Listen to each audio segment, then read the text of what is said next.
Welcome to BNEWS Weekly. I'm Phil Gallagher along with BNEWS Director Rich Hosford, BNEWS reporters Tad Stefanak and Robert Paris, Chris Flaherty with the weather and community calendar, and Liz Gillespie with sports. Thank you for joining us.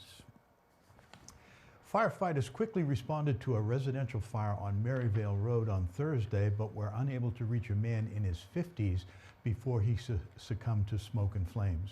His mother, with help from a neighbor and a passing FedEx delivery driver, was able to escape the home, but she suffered serious respiratory injuries.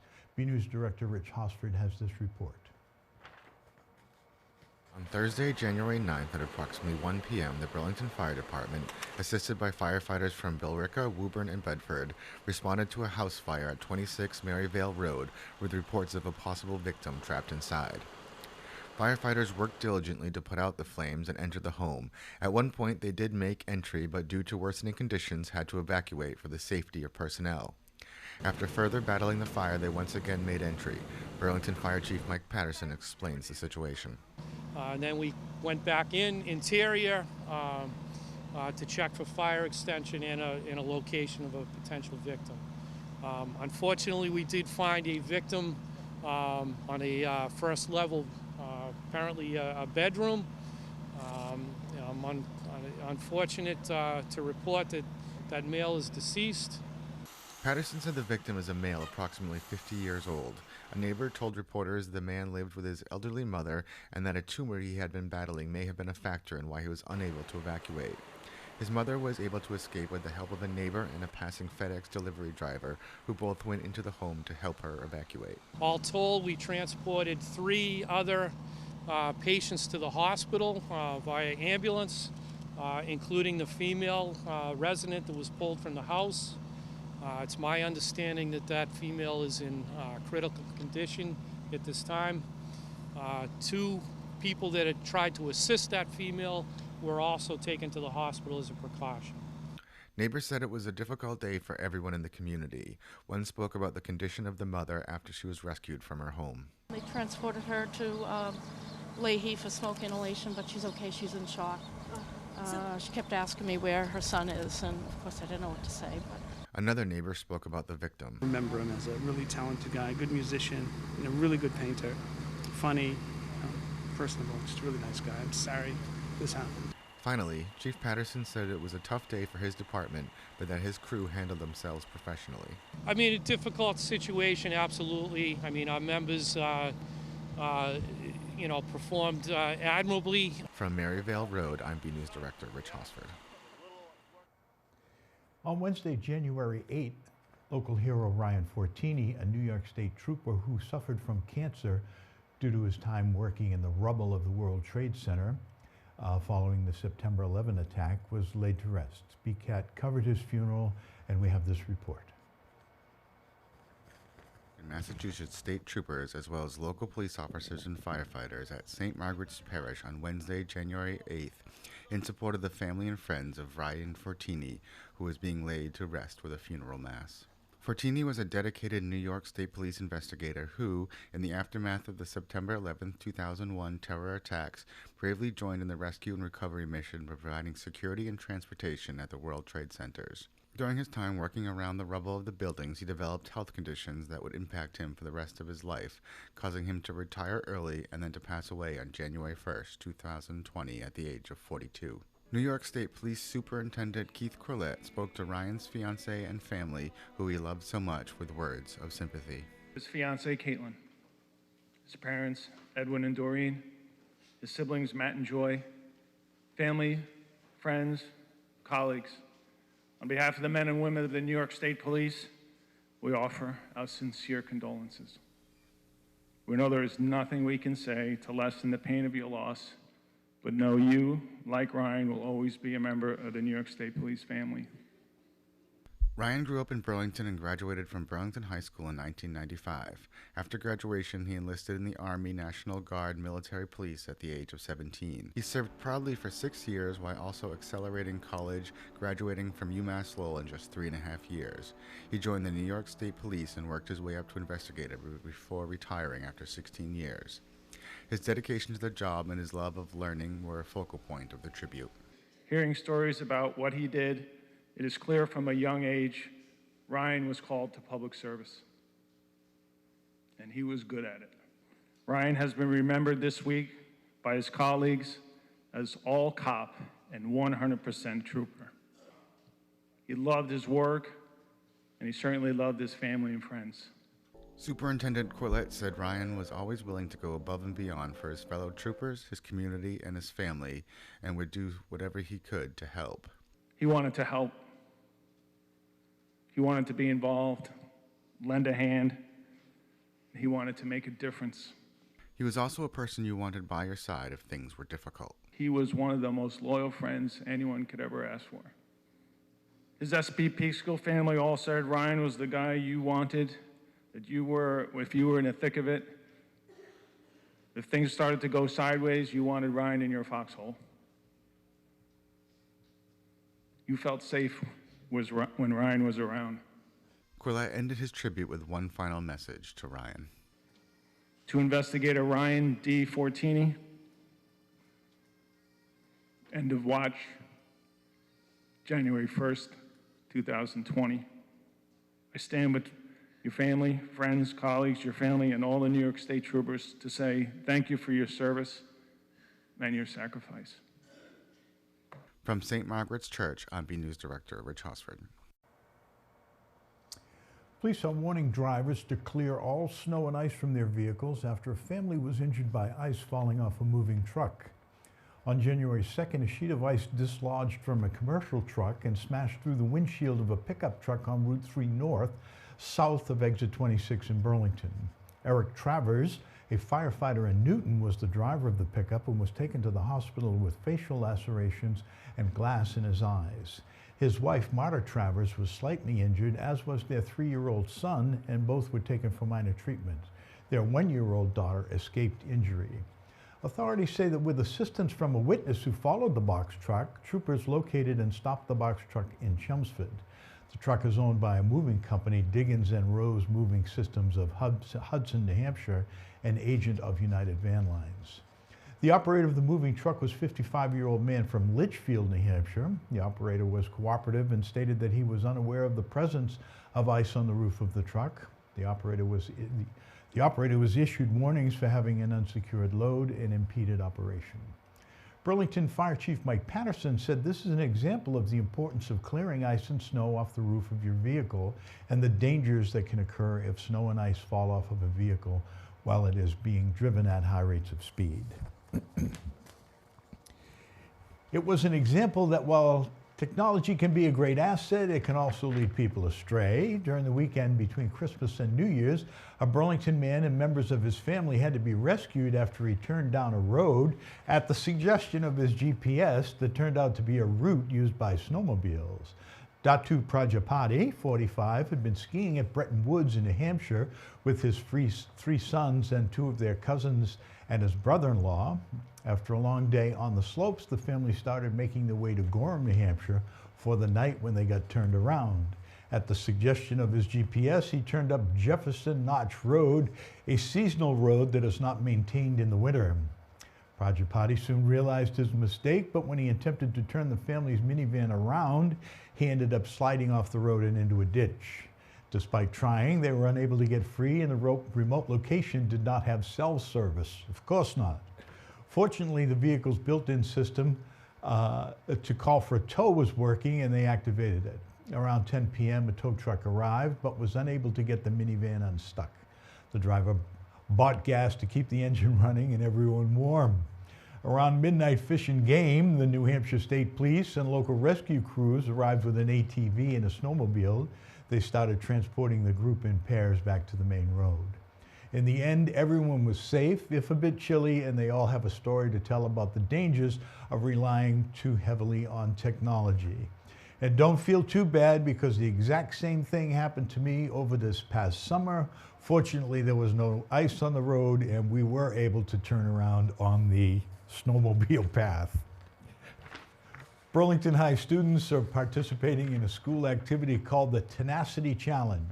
The Tenacity Challenge is an annual academic scholarship competition for teams of Latino and African American students from urban and suburban high schools across Massachusetts.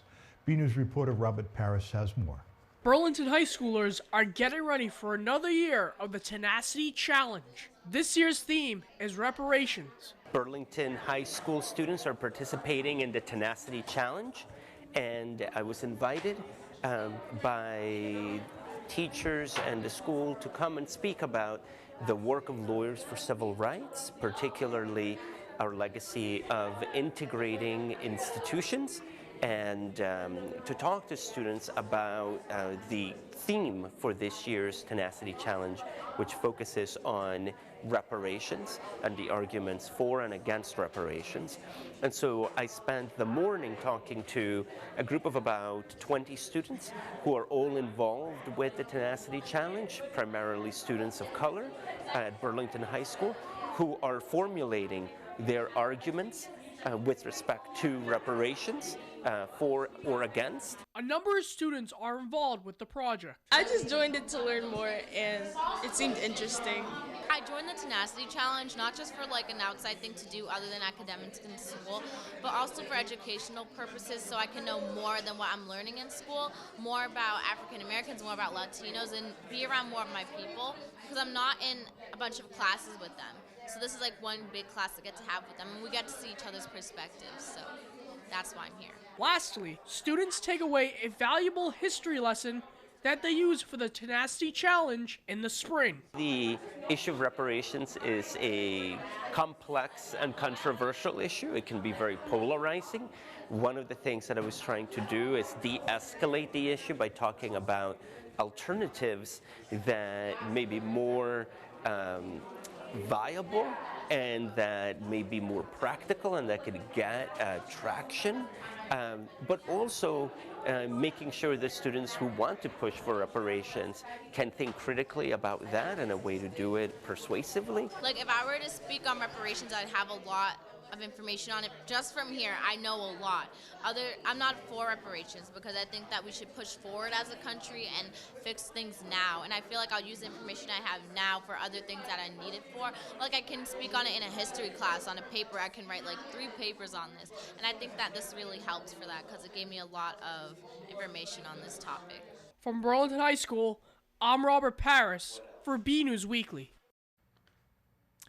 The Massachusetts School Building Authority, MSBA, once again denied the Burlington School Department's request for funds to address issues with the Burlington High School heating and cooling system. Superintendent Eric Conti informed the school committee of the news at a school committee meeting last month. This is the 8th time the request has been denied and was not a shock to members of the committee. School Committee Chair Martha Simon said that Burlington High School needs to be renovated, so they will be focusing on it as a priority. She estimated that a new high school would cost upwards of $200 million or more, and it is not a necessary step at this time. The rough estimate of the renovation is about $75 million, though the exact cost will have to be determined with a study using funds approved by town meeting last year. One additional factor that will influence the approach to get the full study of project specs is that the renovations might extend beyond the HVA system. Superintendent Conti said the school needs classroom renovations as well, with a particular need for updated science labs. If the department wants to do all of them at the same time, it will need further funds from town meeting for a study that includes more than just the HVA system.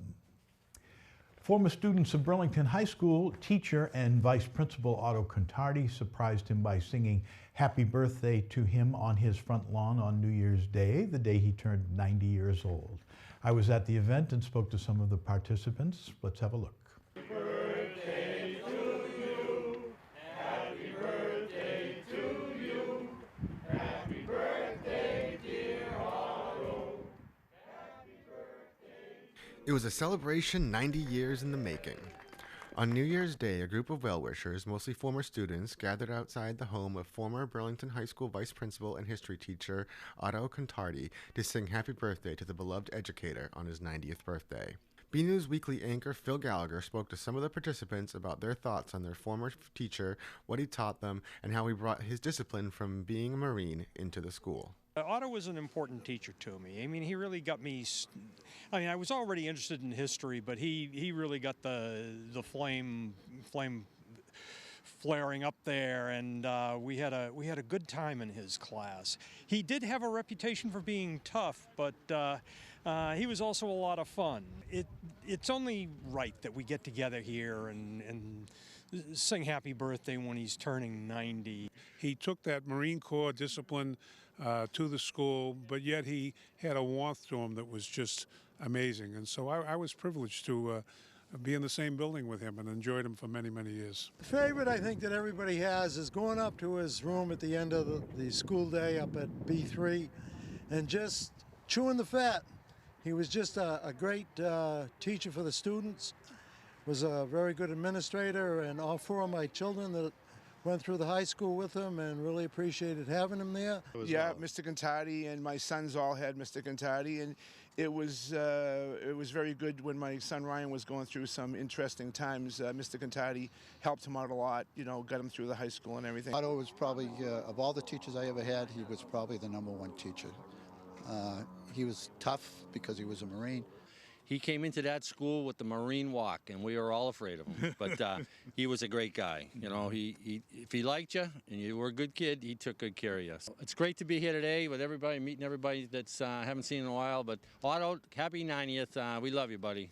Mr. Cantati's family said they were moved by the display of affection from his former students. Blown me away. It took a life of its own on Facebook, and I couldn't be more appreciative of everybody. It blew me away, brought me to tears seeing some of the comments. I know he's touched a lot of kids, myself obviously included, my classmates, friends. He's made an impression on a lot of people, and this kind of shows it. And now a word from the man himself on his 90th birthday. I'm the happiest guy in the world at this very moment, and I'm going to stay that way till I go to wherever, honestly. And I don't remember some of the faces or the names, but thank you very much. Thank you so much. And Happy New Year. Thank you. We here at BNews all wish Mr. Cantati a happy birthday and a great new year. Burlington, along with communities across the state, will receive more funds for road repairs than initially expected.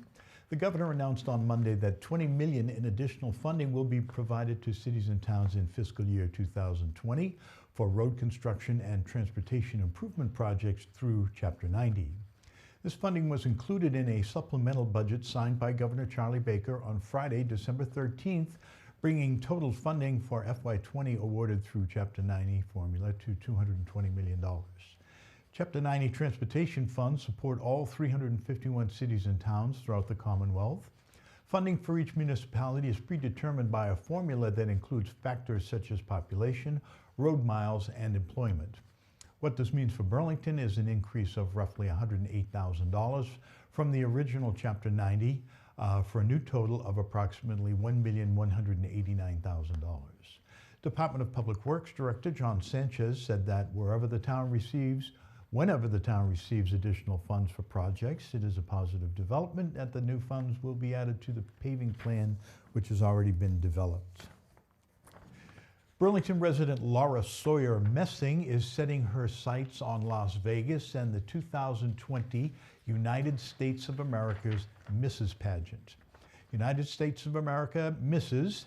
Massachusetts Laura is looking to bring awareness to local nonprofits like the Mama Bear Effect, Help Us, Uncommon Threads, and more. BNews reporter United States of America's Mrs. Massachusetts, Laura Messing, lives and works right here in Burlington and is preparing to compete for the national title this February in Las Vegas, Nevada. I'm going to Las Vegas on February 14th, and the pageant is on the 15th. We have a lot of preliminaries and things before the big night, so I'm pretty excited about that. Gearing up, I do a lot of walking practice. As you can imagine, you're walking around in 6-inch heels, so I do a lot of walking practice, turning practice, and then I also do a lot of interview prep with a lot of my friends who are also in pageantry because they understand what the judges are looking for and they help. Laura is also an entrepreneur, owner and creative director of Design Invasion, working with corporate and small business clients, and most recently a video game company out of Los Angeles. Design Invasion is a brand development and marketing agency here in Burlington, and I have been in business for 19 plus years. BNEWS asked Mrs. Massachusetts about her charity platform. My platform is Uncommon Threads. It is a women's empowerment organization in Lawrence, Massachusetts. And what they do is they provide personal styling and fashion for women who come from various situations. They don't really have any criteria for who gets referred, but these are women who have gone through some serious stuff. And the fashion and personal styling are first steps toward confidence building. When a woman feels confident, she's more confident applying for a job or going to a child's school event, and it just has a really large impact on the family. I view having a pageant title and a pageant crown as more of a key, and that key unlocks opportunities to help more nonprofits and more local organizations. There are two organizations that are near and dear to my heart here in Burlington. One, of course, is the Mama Bear Effect. I'm on their board of directors, and I'm always very proud to represent their cause, and also Help Us, which is Joyce Delianis' nonprofit here in Burlington. Joyce and Adrian, I'm telling you, they do God's work. They are helping people who need to be helped, and Burlington should be really proud to have these two organizations right here. All of us here in Burlington wish Laura Messing the best of luck in her endeavor to become United States of America's Mrs. I'm really proud to be a part of Massachusetts, and I'm proud to represent Massachusetts. From Design Invasion, I'm BNews reporter Tad Stefanak. Good luck, Laura. Two of Burlington's town meeting precincts are underrepresented. According to a notice from Town Clerk Amy Warfield, both Precinct 1 and 3 each have an open seat. Anyone from those precincts who would like to try and fill the vacancy should contact the other town meeting members of that precinct to have their names placed for nomination. The list of active town meeting members are available at the town clerk's office, or visit the town's website at www.burlington.org. There will be a meeting of the precinct members to fill a vacancy that will be held Wednesday, January 15 at 6 p.m. in the main hearing room at Town Hall.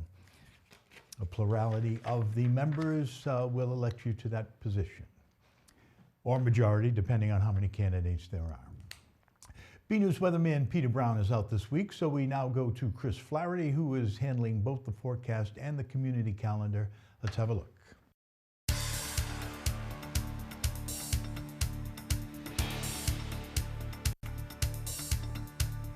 Hey everyone, this is Chris Flaherty filling in for BNews weatherman Peter Brown, who is out this week. Let's take a look at the 7-day forecast. I do have to say, a burst of spring is heading our way this weekend. On Friday, we'll see partly sunny skies with a high in the 40s. And on Saturday and Sunday, we will see cloudy skies and then rain with temps in the low to mid 60s. Another day of clouds roll in for Monday with temps in the mid 40s. And Tuesday, we'll see the sun popping out again with temps in the high 30s. Finally, we are back to cloudy skies for Wednesday and Thursday with temps in the low to mid 40s. That's all for your weekly forecast. I'm Chris Flaherty saying, as Peter Brown always does, get out and enjoy the weather.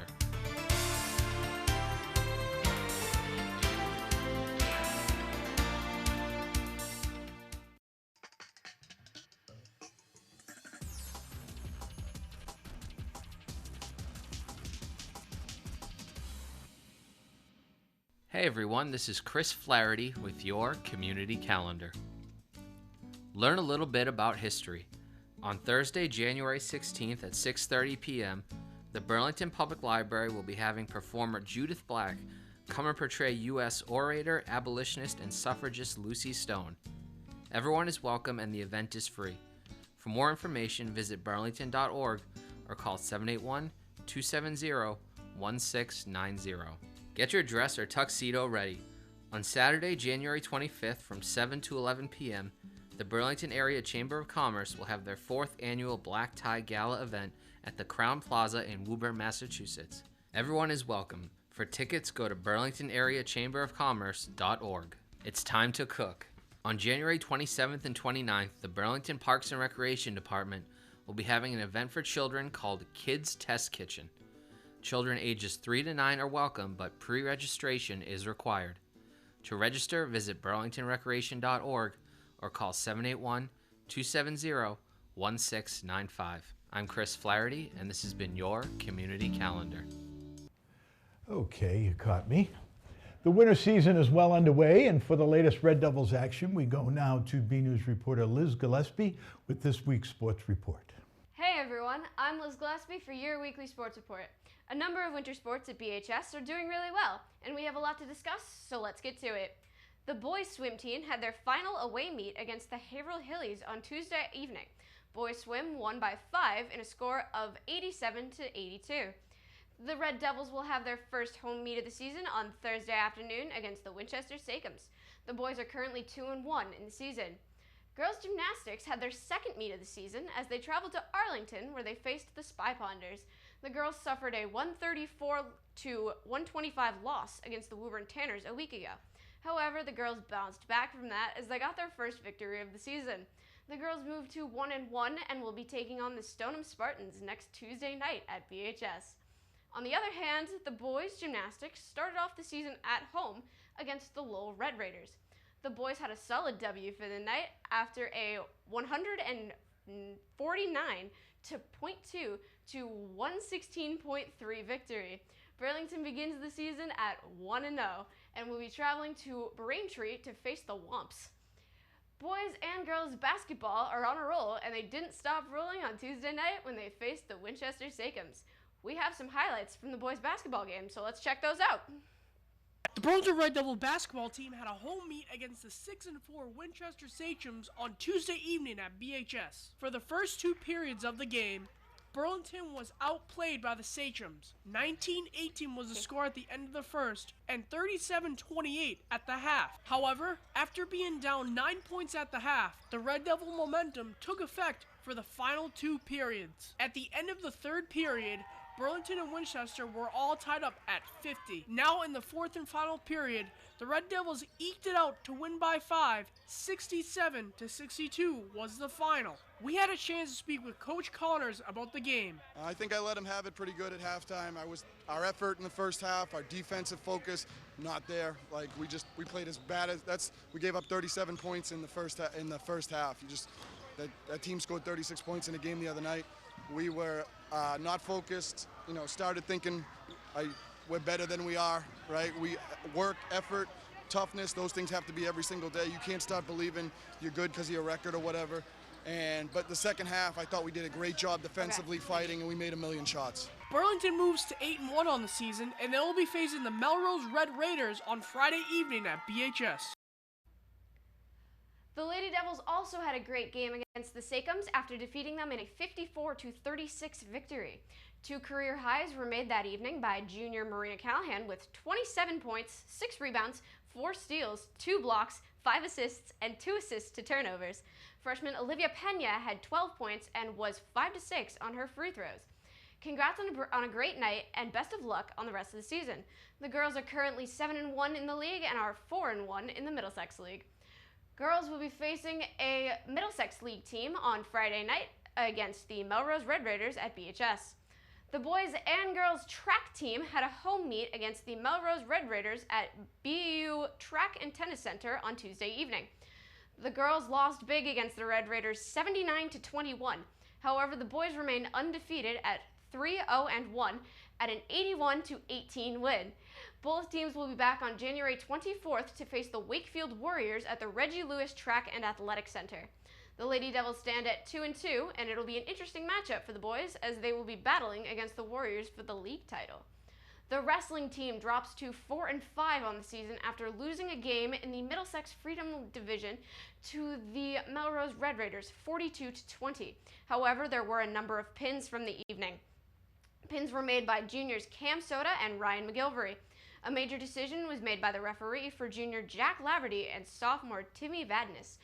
A team will travel to New York for the Eastern State Classic Wrestling Tournament on Saturday morning. The boys and girls ice hockey both had a game against their Middlesex League Freedom Division rivals, the Stoneham Spartans. Both teams had a great game against the Spartans. Senior and forward Ryan O'Halloran had 4 goals in the 4-0 victory against Stoneham. Speaking of O'Halloran, Ryan made his 100th career point on the team on New Year's Day against the Wakefield Warriors. Congrats to Ryan on his legacy. And girls hockey won against the Spartans 8-3. 2 hat tricks were made by junior forward Alexia Hamilton and 8th grader Sienna Bertinelli. Congrats, ladies. Both teams will be back on the Ice Palace on Saturday afternoon. Lady Devils will face the Watertown Red Raiders, while the boys will face the Hingham Harbormen. The girls are 3-4-1, and the boys are 7-1 in their season.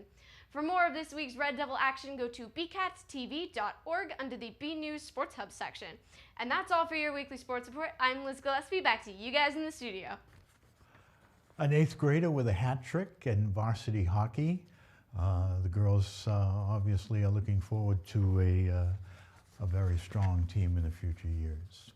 Another week, another photo to highlight. This week's photo was a good reminder that while we are currently in winter, which has its own beauty, the vibrancy of spring, the fun of summer, and the beauty of fall are all ahead of us. It was sent in by Cheryl Kozer and shows the 4 seasons at the Burlington Reservoir, all laid out in a collage. It's great to have 4 photos in one for this photo of the week. Thank you for the photo, Cheryl. We'd like to see your photos. They could be of something you see around town, the weather outside your own door, or photos of your family members, friends, and pets, whatever you think is interesting and would like to share.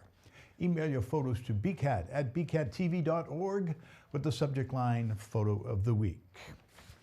Okay, that's it from the news desk here at BNEWS Weekly. I'm Phil Gallagher, along with Rich Hosford, Tad Stefanak, Robert Paris, Chris Flaherty, and Liz Gillespie. Thank you for joining us.